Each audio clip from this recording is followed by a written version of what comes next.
எளிய அறிக்கை வடிவத்தில் குறுக்குவெட்டு ஆராய்ச்சி மற்றும் நேரத் தொடர் ஆராய்ச்சி.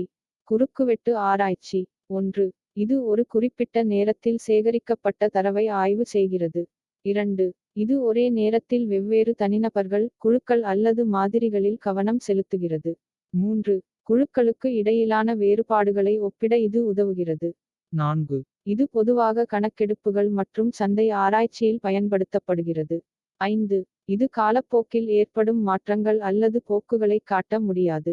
எடுத்துக்காட்டு 2025 இல் 500 வீடுகளின் வருமான நிலைகளை மட்டும் ஆய்வு செய்கிறது. நேரத் தொடர் ஆராய்ச்சி. 1. இது பல காலகட்டங்களில் தரவைச் சேகரிக்கிறது. 2. இது காலப்போக்கில் ஒரே மாறி அல்லது மக்கள் தொகையை மீண்டும் மீண்டும் ஆய்வு செய்கிறது.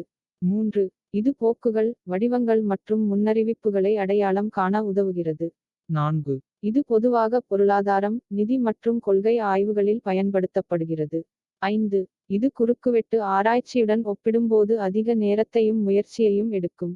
உதாரணம் 2000 முதல் 2025 வரை ஒவ்வொரு ஆண்டும் இந்தியாவின் மொத்த உள்நாட்டு உற்பத்தி வளர்ச்சியை ஆய்வு செய்தல். வேறுபாடுகள். 1. குறுக்குவெட்டு ஆராய்ச்சி ஒரு கட்டத்தில் தரவைச் சேகரிக்கிறது, அதேசமயம் நேரத் தொடர் ஆராய்ச்சி பல காலப்புள்ளிகளில் தரவைச் சேகரிக்கிறது. 2. குறுக்குவெட்டு ஆராய்ச்சி வெவ்வேறு குழுக்கள் அல்லது மாதிரிகளை ஒப்பிடுகிறது, அதேசமயம் நேரத் தொடர் ஆராய்ச்சி காலப்போக்கில் ஒரே மாறி அல்லது குழுவில் ஏற்படும் மாற்றங்களை ஆய்வு செய்கிறது. 3.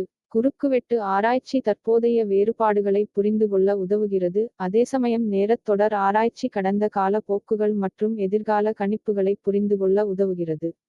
4. குறுக்குவெட்டு ஆராய்ச்சி ஒரு சூழ்நிலையின் ஸ்னாப்ஷாட்டை வழங்குகிறது, அதேசமயம் நேரத் தொடர் ஆராய்ச்சி காலப்போக்கில் ஏற்படும் மாற்றங்களின் ஒரு படத்தை வழங்குகிறது. 5.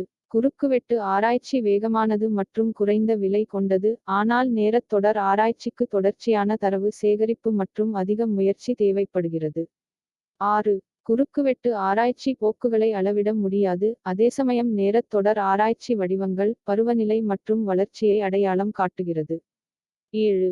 சமூக ஆய்வுகள் மற்றும் சந்தை ஒப்பீடுகளில் குறுக்குவெட்டு ஆராய்ச்சி பெரும்பாலும் பயன்படுத்தப்படுகிறது, அதே நேரத்தில் காலவரிசை ஆராய்ச்சி பொருளாதாரம், பங்குச் சந்தைகள் மற்றும் முன்னறிவிப்பு ஆய்வுகளில் பரவலாக பயன்படுத்தப்படுகிறது.